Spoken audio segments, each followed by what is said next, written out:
Hey everyone, welcome back to PowerPro Academy.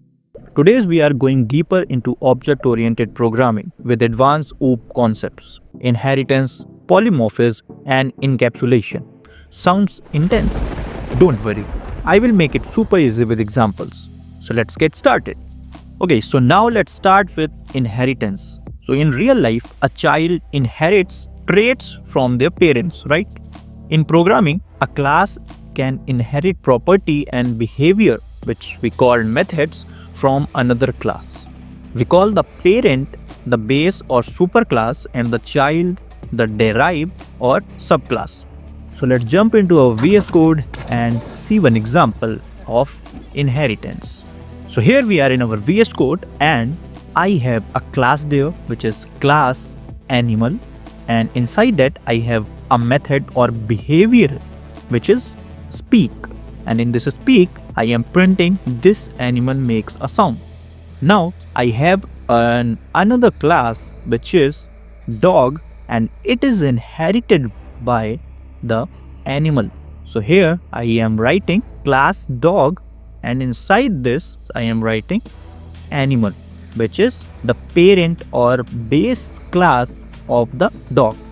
Now I am creating another function here or the method. So def speak self and I am printing here dog bark. So now I am creating a constructor here. So pet equals to dog and pet dot speak.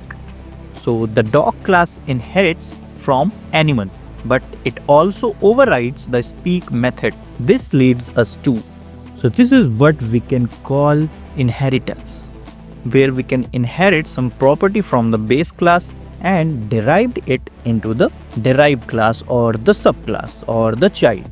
Now the second one is polymorphism. So what is polymorphism? Polymorphism means many forms. In Python, this allows different classes to have method with the same name but different behavior.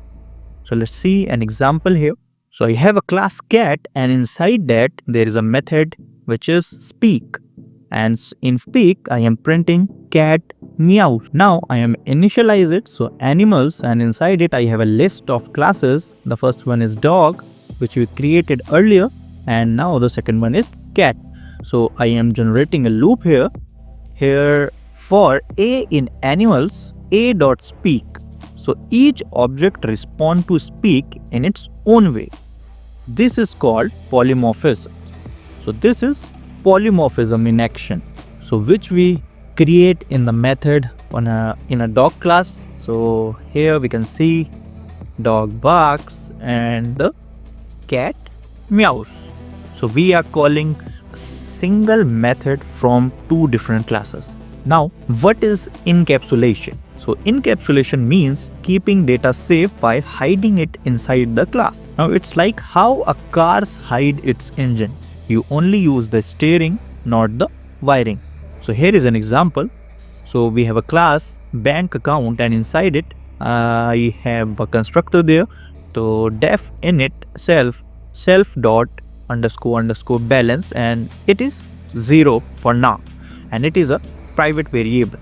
Now we have a second method which is deposit, and in the deposit I am writing self comma amount. Now inside it I am writing self dot underscore balance plus equals to amount. So when the deposit method is called, we have to add the inserted amount or the amount which is written in the parameter of deposit in the balance. Now the third method is get balance, and here we are returning the balance. So now I am calling the class, so ACC equals to bank account, and here I am depositing 1000 rupees in my bank account. So ACC dot deposit and the parameter which is amount, and I am assigning there 1000. Now when I call print ACC dot get balance, so I can see my balance. So notice how underscore balance is private. We can only access it through methods. So that is what called encapsulation. So now let's quickly recap it. So inheritance lets one class use features of another, and polymorphism lets you use one method name for different behavior, where encapsulation protects data and keeps your code clean. So now you are officially into advanced Python OOP. In the next video, we will see everything we have learned to build a Python project from scratch. So like this video, subscribe, drop your comment and share it with your friends. Don't forget to join our WhatsApp community and check out the full list on our website. We will see you in the next video. Till then, goodbye, happy coding.